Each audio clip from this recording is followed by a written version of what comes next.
ఆదిలాబాద్ కు ఎయిర్పోర్ట్ రాదని చెప్పిన కాంగ్రెస్ బీఆర్ఎస్ నాయకులు ఇప్పుడు ఏ ముఖం పెట్టుకుని మాట్లాడతారని ఎమ్మెల్యే పాయల్ శంకర్ ప్రశ్నించారు. అంబేద్కర్ చౌక్, గాంధీ చౌక్ నుంచి తాము ఫుట్ పాత్ వ్యాపారాలను ఖాళీ చేయించి ట్రాఫిక్ సమస్యను పరిష్కరించామన్నారు. ఇప్పుడు అజ్దుద్దీన్ వచ్చి తమను గెలిపించినట్లయితే ఫుట్ పాత్ పై వ్యాపారులను కూర్చోబెడతాను అని చెప్పడం ఏంటని పాయల్ శంకర్ మండిపడ్డారు.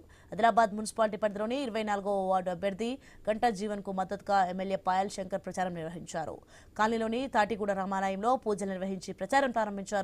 తాటిగూడ భాగ్యనగర్ కాలనీలో ఇంటింటి ప్రచారం చేసి రోడ్ షోలో పాల్గొన్నారు.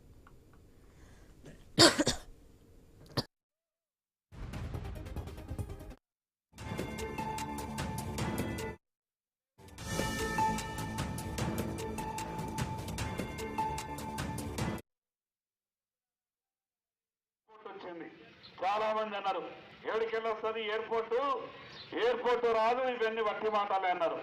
నేను ఎమ్మెల్యేగా గెలిచాంటే దేశ ప్రధానమంత్రి నరేంద్ర మోడీని ఆదిలాబాద్ తీసుకొచ్చిన దానివల్ల వేలాది మందికి ఉపాధి అవకాశాలు వస్తాయని ఈ సందర్భంగా మీ అందరికీ విజ్ఞప్తి చేస్తున్నా. ఈ ప్రాంతం అంతా చైతన్యమైనటువంటి ప్రాంతం. ఎందరో మందికి కౌన్సిలర్లుగా అవకాశం ఇచ్చారు. గతంలో ఒకే పార్టీకి అవకాశం ఇచ్చారు. ఏం జరిగింది ఈ ప్రాంతంలో?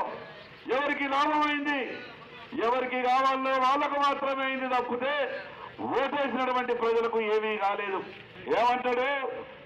ఎంఐఎం కార్పొరేటర్లు గెలిస్తే, ఎంఐఎం కౌన్సిలర్లు గెలిస్తే ఎంఐఎం మున్సిపల్ చైర్మన్ చేసుకుంటారట.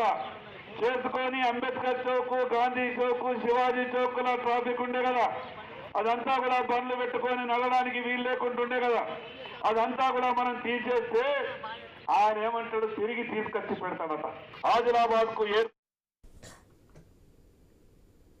తెలుగు రాష్ట్రాలకు జీవనాడి అయిన